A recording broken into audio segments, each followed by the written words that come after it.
கழகத் தலைவர், தமிழ்நாட்டு முதலமைச்சர் அவருடைய ஆணையேற்று திருவண்ணாமலை மாவட்டத்தில் ஓரணியில் தமிழ்நாடு என்கிற ஒரு தாரக மந்திரத்தோடு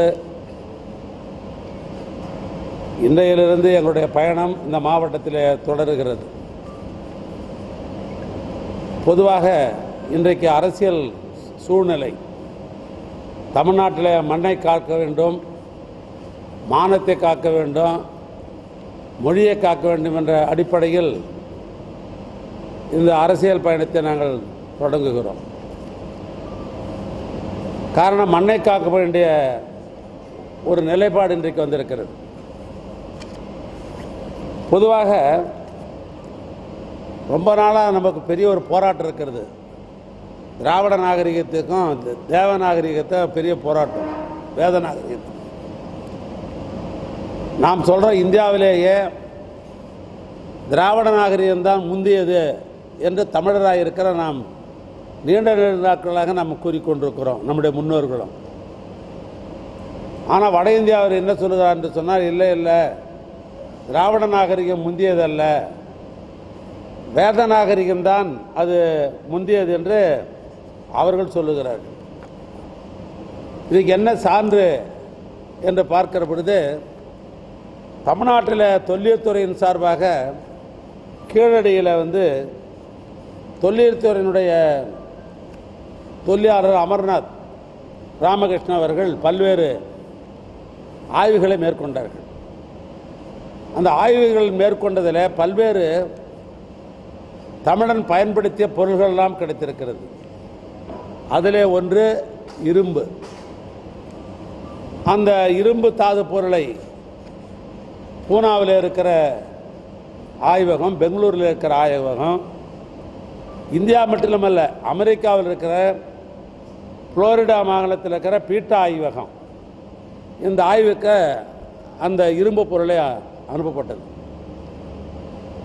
இங்கே பெங்களூரில் இருக்கிற ஆய்வகத்திலும் சரி, அதே மாதிரி பூனாவில் இருக்கிற ஆய்வகமும் இந்த இரும்பு என்பது 5300 ஆண்டுகளுக்கு முற்பட்டது என்று அவர்கள் ஆய்வினுடைய கட்டுரை ஆய்வினுடைய சான்றிதழ் வழங்கியிருக்கிறார்கள். அமெரிக்காவில் அந்த ஆய்வகத்திற்கு சென்ற அவர்கள் என்ன சான்று கொடுத்திருக்கிறார்னா, இது 5330க்கும் மேற்பட்ட காலத்தில் இதை பயன்படுத்தி இருக்கிறது இந்த இரும்பு என்று.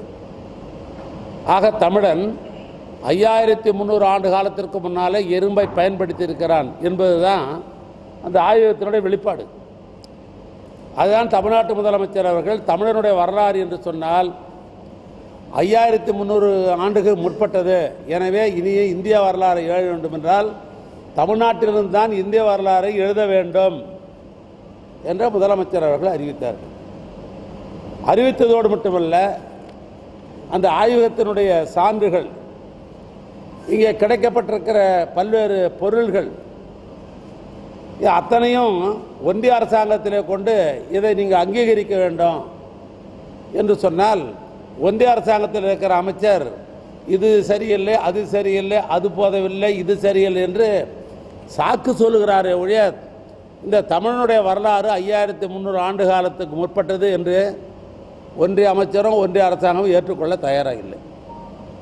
ஆனால் தான் சொல்லுகிறோம், இந்த தமிழ்நாட்டுடைய மண்ணை காப்பாற்ற வேண்டிய பொறுப்பு தமிழ்நாட்டில் இருக்கிற அத்தனை பேருக்கும், உங்களுக்கும் சேர்த்தான் சொல்கிறேன், அத்தனை பேருக்கும் இன்றைக்கு இருக்கிறது என்று சொன்னால் அது மிகையாகாது. அதே போன்று மொழியை காப்ப வேண்டும். இந்த மொழியை காப்பது என்று இன்றைக்கு நேற்று அல்ல, நீண்ட நாட்களாக ஏறத்தாழ 18ஆம் நூற்றாண்டில் இருந்து மொழி காக்கின்ற ஒரு நிலை தமிழ்நாட்டில் இருந்திருந்தது. அதுவும் குறிப்பாக 20ஆம் நூற்றாண்டில் மொழியை காப்பதற்காக பல்வேறு போராட்டங்கள்லாம் முன்னெடுக்கப்பட்டிருக்கிறது. கியாபே விஸ்வநாதிலிருந்து, திருவிக்காவிலிருந்து, தந்தை பெரியாரிலிருந்து, பேரறிஞர் அண்ணாவிலிருந்து, என் நெஞ்சமெல்லாம் இருந்திருக்க என்னுடைய அன்பு தலைவர், தனிச்சிறையில் பாளையங்கோட்டையில் இருந்தார் அண்ணன் கலைஞர், அவர் முதல் கொண்டு இந்த மொழியை காப்பதற்கு பல்வேறு போராட்டங்கள் நடைபெற்றது. இன்னும் சொல்ல போனால், உலக வரலாற்றிலேயே மொழிக்காக தன்னையே மாய்த்து கொண்ட வரலாறு தமிழ்நாட்டில் தான் இருந்தது மொழிக்காக. ஆக அந்த தமிழ் மொழியை காப்பாற்ற வேண்டிய ஒரு நிலை இருக்கிறது. இன்றைக்கி என்ன ஒன்றிய அரசாங்கம் என்ன சொல்லுகிறது, புதிய கல்விக் கொள்கை என்று சொல்லுகிறார்கள். ஆனால் புதிய கல்விகளுக்கும் தமிழ்நாட்டில் இருக்கிற சிலபஸுக்கு ஏதாவது சம்பந்தம் இருக்கிறதா? தமிழ்நாட்டுடைய சிலபஸை படித்தவர் தானே அப்துல் கலாம் பெரிய விஞ்ஞானியாக இருந்தார். மயில்சாமி அண்ணாதுரை ஒரு விஞ்ஞானியாக மாறினார். இன்றைக்கு தமிழ்நாட்டில் இருக்கிறவர்களெல்லாம் பல்வேறு விஞ்ஞானிகள்லாம் உருவாக்குறது தமிழ்நாட்டுடைய சிலபஸ் தானே. ஆனால் என்ன சொல்கிறார்கள்? புதிய கல்விக் கொள்கை என்று சொல்கிறார்கள். அதோடு மட்டுமல்ல, மூன்றாவது மொழியாக இந்தியை படிக்க வேண்டும் என்று திணிக்கிறார்கள். அதனோட எப்படி சொல்வது, ஒன்றிய அரசாங்கத்தின் அலுவலகத்திலெல்லாம் இன்றைக்கு சுற்றறிக்கை இந்தியில் தானே வருகிறது. இந்த இந்தியை வேண்டாம் என்பதற்கு பல ஆண்டு காலம் போராடி இருக்கிறோம். நான் உதாரணத்துக்கு ஒன்றை சொல்லுகிறேன். இப்போ மருத்துவம் இருக்கிறது. மருத்துவத்தில் இருக்கிற சிலபஸ் இன்றைக்கி என்ன, எந்த அடிப்படையில் இருக்கிறது மருத்துவத்துடைய சிலபஸு? அது மருத்துவத்தை படிக்கலாம், தமிழில் படிக்கலாம், ஆங்கிலத்தில் படிக்கலாம். சமஸ்கிருதம் அதில் படிக்க வேண்டும் என்று வலியுறுத்துகிறாளே, எந்த அடிப்படையில்? தமிழை விட சமஸ்கிருதம் வளர்ச்சி பெற என்பதற்காக ஒன்றிய அரசாங்கம் ஆயிரக்கணக்கான கோடி ரூபாய்களை செலவு செய்கிறார்களே. மருத்துவத்திற்கும் சமஸ்கிருதத்துக்கும் ஏதாவது சம்பந்தம் உண்டா? இன்னும் சொல்ல போனால், ஒரு காலத்திலே தமிழ்நாட்டில் சமஸ்கிருதம் படித்திருந்தால்தான் டாக்டர் ஆகிறதுக்கு அப்ளிகேஷனை போட வேண்டும் என்ற ஒரு நிலை இருந்தது. தந்தை பெரியார் எடுத்துக்கொண்ட பெரும் முயற்சி, பல்வேறு போராட்டங்கள் அடிப்படையில் தான் இனி சமஸ்கிருதம் தேவையில்லை, ஆங்கிலம் தமிழ் படித்திருந்தால் போதும் என்ற ஒரு நிலை வந்தது. ஆனால் இன்றைக்கு என்ன நிலைமை? சமஸ்கிருதத்தை படிங்க, ஒன்று இந்திய படிங்க என்று சொல்லுகிறார்கள். நம்முடைய தாய்மொழியான தமிழுக்கு ஏறத்தாழ 4000 ஆண்டுகால வரலாறு இருக்கிறது. ஆனால் இந்தியுடைய வரலாறு என்ன? 500 ஆண்டுகளே உள்ளடக்கி இருக்கிற வரலாறு தான் இந்திக்கு உண்டு. ஆக நாங்கள் பெரிதும் பிரதமரை மதிக்கிறோம். பிரதமர் என்று யார் வந்தாலும் அவர் மீது தமிழ்நாட்டுடைய மக்கள் மிகுந்த மரியாதை வைத்திருக்கிறோம். அதில் ஒன்று மாற்று கருத்தே இல்லை. ஆனால் இந்திய பிரதமர் ஐநாவுக்கு போனால் திருக்குறளை சொல்லுகிறார். நாடாளுமன்றத்தில் பேசுகிற போது ஒன்றிய அமைச்சர், நிதியமைச்சர், இந்த மண்ணை சார்ந்தவர் என்று பெருமையாக சொல்லுகிற நிதியமைச்சர் மாண்புமிகு நிர்மலா சீதாராமன் அவர் திருக்குறளை சொல்கிறார். இன்னும் சொல்ல போனால், பிரதமர் தமிழ்நாட்டுக்கு வந்தால் திருக்குறள் சொல்லுகிறார். திருக்குறள் சொல்வது மட்டுமல்ல, தமிழ் மொழி ரொம்ப பழமையான மொழி, எனக்கு தமிழ் மொழி ரொம்ப பிடிக்கும் என்று கூட பிரதமர் குறிப்பிடுகிறார்கள். ஒன்றியத்தில் இருக்கிற அமைச்சர்கள் எல்லாம் எப்படியாவது தமிழர்களை எப்படியாவது ஏமாற்ற வேண்டியிருக்கிற ஒரே காரணத்திற்காக இந்த வணக்கம் நன்றி என்பதை இந்தியில் எழுதி கொண்டு இங்கே படிக்கிறாங்க மேடையில். வணக்கம் நன்றி இதை கூட இந்தியில் எழுதித்தான் படிக்கிறார்கள் தமிழ்நாட்டுக்கு வருகிற பொழுது. நான் கேட்க விரும்புவது, அப்படி தமிழ் பழமையான மொழி, 4000 ஆண்டுகளுக்கு முற்பட்ட மொழி, ஏன் அந்த மொழியை செம்மொழி என்கிற அந்தஸ்தை நாம் பெற்றிருக்கிறோமே, ஏன் இது அரசியல் மொழியாக அலுவல் மொழியாக ஏன் ஆக்க மறுக்கிறார்கள்? இதோட பெருமையெல்லாம் பேசுபவர்கள் ஏன் ஆக்க மறுக்கிறார்கள்? ஆனால் இன்றைக்கு நாலாவட்டத்தில் பார்க்கிற பொழுது கேந்திர வித்யாலயா இது போன்ற புதிய கல்விக் கொள்கையின் மூலமாக எப்படியாவது இந்திய தமிழ்நாட்டில் திணிக்க வேண்டும் என்று கருதுகிறார்கள். ஆக அதை காப்பாற்றுகின்ற மொழியை காப்பாற்ற வேண்டிய ஒரு கடப்பாடு தமிழராக இருக்கிற நம்ம அத்தனை பேருக்கும் இன்றைக்கு இருக்கிறது என்று சொன்னால் அது மிகையாகாது. அதன் அடுத்து மானத்தை காக்க வேண்டிய நிலைமையே வந்துவிட்டது. நான் பொதுவாக சொல்கிறேன், மொழியும் மானமும் சேர்ந்தது தான் ஒரு பண்பாடு. இப்போ நம்முடைய பண்பாடுக்கும் வட இந்தியாவுடைய பண்பாட்டுக்கும் எவ்வளோ வித்தியாசம் இருக்கிறது. இப்போ நாம் இருக்கிறோம், தமிழ்நாட்டில் இருக்கிற நம்முடைய அன்பு சகோதரர்கள், என்னை ஈண்டெடுத்த தாய்மார் புடவை கட்டுற பழக்கம் உண்டு. ஆண்களாக இருக்கிற நாம் வேட்டியும் சட்டையும் போடுற பழக்கம் நமக்கு உண்டு. இப்போ வட இந்தியாவுக்கு போனால் வேட்டி கட்டுக்கிறார்களா, சட்டை போடுறாங்களா? இல்லை. அவங்க என்ன பண்ணுவாங்க, பைஜாமா போட்டுக்குவாங்க, மேலே ஜிப்பா போட்டுவாங்க. அவங்களுடைய பண்பாட்டுடைய கலாச்சாரம் அப்படி. நான் குறை சொல்லலை. அவங்களுடைய பண்பாட்டுடைய கலாச்சாரங்கள் வேறு தான். தென்னிந்தியாவுடைய பண்பாடு கலாச்சாரம் வேறு தான். தமிழ்நாட்டுக்கு நம்ம வேட்டி கட்டுறோம், பக்கத்தில் இருக்கிற கேரளா இருப்பவர்கள் வேட்டி கட்டுவார்கள், கர்நாடகத்தில் வேட்டி கட்டுவார்கள், ஆந்திரா இருக்கிற வேட்டி கட்டுவார்கள். ஆக வேட்டி கட்டு சட்டை போடுகின்ற ஒரு கலாச்சாரம் இங்கே தென்னகத்தில் இருக்கிறது. வட இந்தியாவில் அப்படி இருக்கிறதா? ஆனால் அப்படிப்பட்டவர்கள் இன்றைக்கு என்ன நிலைமை? இப்போ ஏற்கனவே ஒன்றிய அரசாங்கம் தான் சொன்னார்கள் குடும்ப கட்டுப்பாடு, இந்தியாவுடைய பொருளாதாரம் உயர வேண்டும் என்று சொன்னால் குடும்ப கட்டுப்பாடு தேவை, ஆனால் நீங்கள் குடும்ப கட்டுப்பாடு செய்ய வேண்டும் என்று சொன்னார்கள். அன்றைக்கு தமிழ்நாட்டு முதலமைச்சராக இருந்த அருமையான கலைஞர் அவர்கள் பல்வேறு விளம்பரங்கள், பல்வேறு நிலையில் பல்வேறு விளம்பரங்களோடு மட்டுமல்ல, திருமண கூட்டத்திற்கு போகிற பொழுது அவரே சொல்லுவார், நாம் இருவர் நமக்கு இருவர் போதும் அதோட நிறுத்துங்கன்னார். அதுக்கடுத்து நாம் இருவர் நமக்கு ஒருவர் அதோட நிறுத்துங்கன்னார். நாம் இருவர் நமக்கே இன்னொருவர் என்ற நிலையெல்லாம் தமிழ்நாட்டில் மாற்றம் செய்யப்பட்டதா இல்லையா? நாங்கள் இருக்கிற பத்திரிகை நண்பர்களுக்கு ஒரு செய்தி நான் சொல்ல விரும்புகிறேன். இந்த குடும்ப கட்டுப்பாடு முதல்வதாக வருகிற பொழுது இது வடார்காடு மாவட்டம். இந்த வடார்காடு மாவட்டத்தில் பொதுமக்களுக்கு இந்த தாக்கத்தை உருவாக்க வேண்டும் என்கிற ஒரே காரணத்திற்காக இன்றைக்கு திராவிட முன்னேற்ற கழகத்தினுடைய சட்டமன்ற உறுப்பினர், தண்டராமட்டுடைய சட்டமன்ற உறுப்பினர் MSR என்று அழைக்கப்பட்ட MS ராதாகிருஷ்ணன் ஒரு சட்டமன்ற உறுப்பினர் நம்முடைய தென்னக பகுதியில் இருந்து அன்றைக்கு தன்னா இருந்த வெள்ளூரில் இருக்கிற பெட்லன் ஆஸ்பத்திரிக்கு சென்று அவரே குடும்ப கட்டுப்பாடு செய்து கொண்டார். அதனால் இங்கிருந்து திருவண்ணாமலை பகுதியில் இருக்கிற அப்போ இருக்க ஊராட்சி மன்ற தலைவர்கள், ஒன்றிய குழு உறுப்பினர்கள், பொது வாழ்க்கையில் ஈடுபட்டவர்கள் அத்தனை பேர் பெட்லன் ஹாஸ்பிட்டலில் போய் நாளை பரதன்னு சீட்டு வாங்கின கீழே நின்று இந்த குடும்ப கட்டுப்பாடு பண்ணினார்கள். ஆக இப்படி தான் தமிழ்நாடு பூரா குடும்ப கட்டுப்பாடு நடைபெற்றது. அதனால் குடும்ப கட்டுப்பாடு நடைபெற்றதன் மூலமாக மக்கள் தொகை குறைந்தது, அதனால் பொருளாதார வளர்ச்சி ஏற்பட்டது. அப்படிப்பட்ட பொருளாதார வளர்ச்சியை ஏற்படுவதற்கு தமிழ்நாடு ஒரு முன்னுரிமையில் இருந்த காரணத்தினால்தான் இன்றைக்கு இந்தியாவுடைய பொருளாதாரம் என்று எடுத்துக்கொண்டோம் என்று சொன்னால் தமிழ்நாடு தான் 9.69% பொருளாதாரத்தில் தமிழ்நாட்டில் இந்தியாவில் நம்பர் 1 இருப்பது தமிழ்நாட்டுடைய பொருளாதார வளர்ச்சி தான். இன்றைக்கு அதுதான் கணக்கு. அதுக்கு என்ன காரணம்? ஒன்றிய அரசாங்கம் சொன்னதை அப்படியே நாங்கள் முழுமையாக ஏற்றுக்கொண்டு தமிழ்நாட்டில் குடும்ப கட்டுப்பாடை கொண்டு வந்தோம். மக்கள் தொகை குறைந்தது, பொருளாதார வளர்ச்சி ஏற்பட்டது. ஆக நீங்கள் சொன்னது தான் நாங்கள் செஞ்சோம். இதுக்காக எங்களுக்கு என்ன தண்டனை? இன்றைக்கு தொகுதி வரையறை செய்ய போகிறோம், மக்கள் அடிப்படையில் தொகுதி வரையறை செய்ய போகிறோம் என்று தொடர்ந்து இன்றைக்கு ஒன்றிய அமைச்சர்கள் பேசுகிறார்கள். நாடாளுமன்றத்தில் அதற்காக சிறப்பு கவனத்தில் பல்வேறு நிலையில் இந்த அரசின் மூலமாக சில எடுப்புகளை எடுக்க முயற்சிக்கிறார்கள். நான் கேட்க விரும்புவது, ஆக நீங்கள் மக்கள் தொகை அடிப்படையில் நீங்கள் தொகுதி வரையறுப்பதானால் தமிழ்நாட்டில் இருக்கிற இன்றைக்கு இருக்கிற 40 தொகுதி குறைந்து விடாதா? ஆக ஒன்றிய அரசாங்கம் நாங்கள் சொன்னது 100% கேட்டது அது தவறா? ஆனால் இந்த உரிமையை எப்படி எங்களுக்கு விட்டு கொடுக்க சொல்கிறீங்க? ஆனால் தான் சொல்லுகிறேன், இன்றைக்கு தமிழ்நாட்டில் நமக்கு இருக்கிற நிலைமை என்னவென்று சொன்னால், மொழியை காப்பாற்ற வேண்டிய நிலைமை, மானத்தை காப்பாற்ற வேண்டிய ஒரு நிலைமை, மண்ணை காப்பாற்ற வேண்டிய ஒரு நிலையில் நாம் இருக்கிறோம்.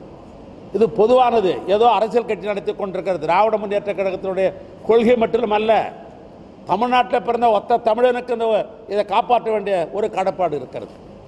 ஆனால் தான் தமிழ்நாட்டு மக்களை ஒருங்கிணைக்க வேண்டும் என்று தமிழ்நாட்டு முதலமைச்சர் அவர்கள் அமைச்சராக இருக்கிற சட்டமன்ற உறுப்பினர், நாடாளுமன்ற உறுப்பினரெல்லாம் அழைத்து தமிழ்நாட்டு மக்களுக்கு ஒரு விழிப்புணர்வு உருவாக்க வேண்டும், தமிழர்களை அத்தனை பேர் நாம் ஒன்றிணைக்க வேண்டும், இது அரசியலுக்கு அப்பாற்பட்டு இந்த நிலைகள் நாம் எடுக்க வேண்டும் என்ற அடிப்படையில் தான் தமிழ்நாட்டு முதலமைச்சர் அவர்கள் ஓரணியில் தமிழ்நாடு என்ற அடிப்படையில் ஒருங்கிணைக்க வேண்டும் என்று சொல்லியிருக்கிறார்கள்.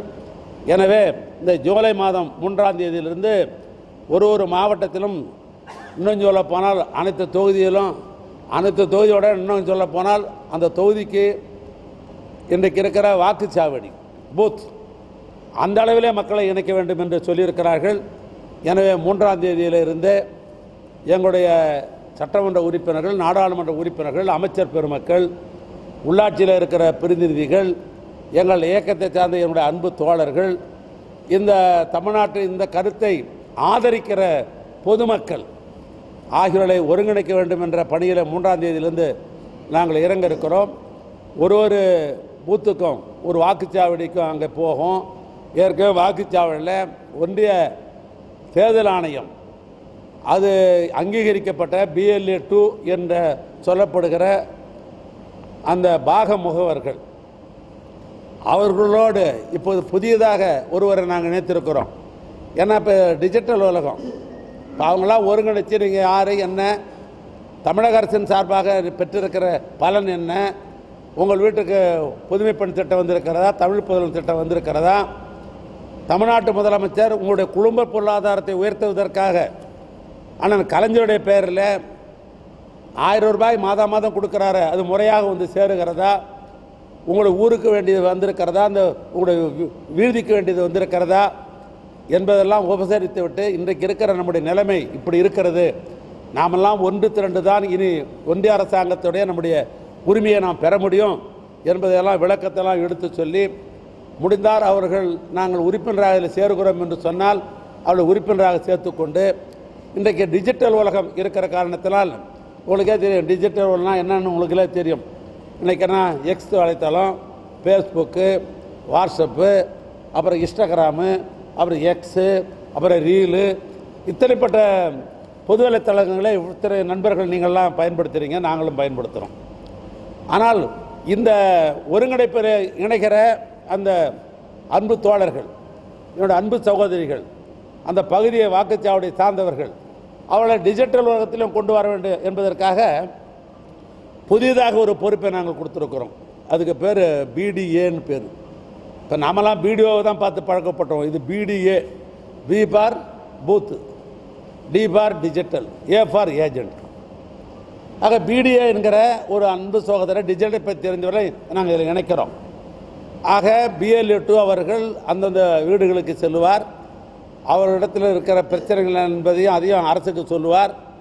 இன்றைக்கு இருக்கிற நம்முடைய நாடு இருக்கிற நிலைமையை, நம்முடைய உரிமையை எப்படி நிலைநாட்டுவது என்கிற அந்த உரிமையும் அவரிடத்தில் சொல்லுவார். அவர் எங்களோடு இணைந்து கொள்வதாக இருந்தால் அந்த உறுப்பினர் பாடத்தில் அவரை நாங்கள் இணைத்துக் கொள்வோம். அதே நேரத்தில் டிஜிட்டல் உலகத்தின் மூலமாக அதை பதிவு செய்து வைத்தால் தான் வருங்காலத்தில் நல்லதாக இருக்கும். இப்போ எல்லா டாக்குமெண்ட்டையும் பார்த்தீங்கன்னா டிஜிட்டலில் சேஞ்ச் இருக்கிற காலம் இந்த காலம். ஆனால் அந்த அடிப்படையில் இந்த உறுப்பினர் சேர்க்கிற பணியும் அதை ஈடுபடுவோம். இந்த டிஜிட்டல் என்கிற அந்த முறையும் இதில் பயன்படுத்துவதாக இருக்கிறோம். எனவே 3ஆம் தேதியிலிருந்து நான் மீண்டும் சொல்லுகிறேன், நம்முடைய மண்ணை காக்க, நம்முடைய மானத்தை காக்க, நம்முடைய மொழியை காக்க இந்த 3ஆம் தேதியிலிருந்து எங்களுடைய இந்த தமிழரை காக்க, இது மொழியை காக்கிற இந்த போராட்டத்தில் நாங்கள் ஈடுபடுகிறோம். எனவே பாசமுள்ள பத்திரிகை நண்பர்கள், நீங்கள் அத்தனை பேரும் எனக்கு தெரிஞ்சு மற்ற பேரும் நீங்கள் தமிழ்நாட்டை சார்ந்தவர்கள், அது நம்ம இந்த உறமண்ணை சார்ந்தவர்கள். ஆனால் நீங்களெல்லாம் முழு ஒத்துழைப்பு நல்க வேண்டும் என்று உங்கள் அத்தனை பேரும் கேட்டுக்கொள்கிறேன். இதை பற்றி ஒரு விளக்க பொதுக்கூட்டம் பொதுமக்களிடத்திலே நாங்கள் சொல்ல வேண்டிய ஒரு சூழ்நிலை இருக்கிறது. பத்திரிகையாளர் நண்பர்கள் நாளைய தினமே நீங்கள் செய்தியை நல்லா சிறப்பாக போடுகின்ற நம்பிக்கை எனக்கு இருக்கிறது. ஆனாலும் கூட பொதுமக்களை ஒன்று திரட்டி அவர்களுக்கும் இந்த விளக்கத்தை சொல்ல வேண்டும் என்ற அடிப்படையில் 2ஆம் தேதி நாளைய தினம் நம்முடைய திருவண்ணாமலையில் ஒரு பொதுக்கூட்டம் நடைபெற இருக்கிறது. அந்த பொதுக்கூட்டத்தில் குறிப்பாக என்னுடைய இயக்கத்தை சார்ந்த அமைப்பு செயலாளர் RS பாரதி அவர்கள் திருவண்ணாமலையில் வந்து கலந்து கொள்கிறார்கள். நான் வேலூரில் பொதுக்கூட்டத்தில் நான் கலந்து கொள்கிறேன். இங்கே சட்டமன்ற உறுப்பினர்கள், மாவட்ட கழக செயலாளர்கள், நாடாளுமன்ற உறுப்பினர்கள், உள்ளாட்சியுடைய பிரதிநிதிகள் இந்த பொதுக்கூட்டத்தில் கலந்து கொள்வார்கள். இந்த சிறப்பான பொதுக்கூட்டத்தில் நீங்களும் வந்து கலந்து கொள்ள வேண்டும் என்று உங்களை அத்தனை பேரும் நான் அன்போடு அழைக்கிறேன். நான் மீண்டும் ஒரு முறை சொல்ல விரும்புவது, பத்திரிகை நண்பர்களே, தமிழர்களே, நீங்களும் எங்களோடு ஒன்றிணைந்து இந்த ஓரணியில் தமிழ்நாடு என்கிற அந்த இலக்கை அடைவதற்கு முழு ஒத்துழைப்பை நீங்கள் நல்க வேண்டும் என்று உங்கள் அத்தனை பேரும் நான் அன்போடு கேட்டுக்கொள்ள விரும்புகிறேன்.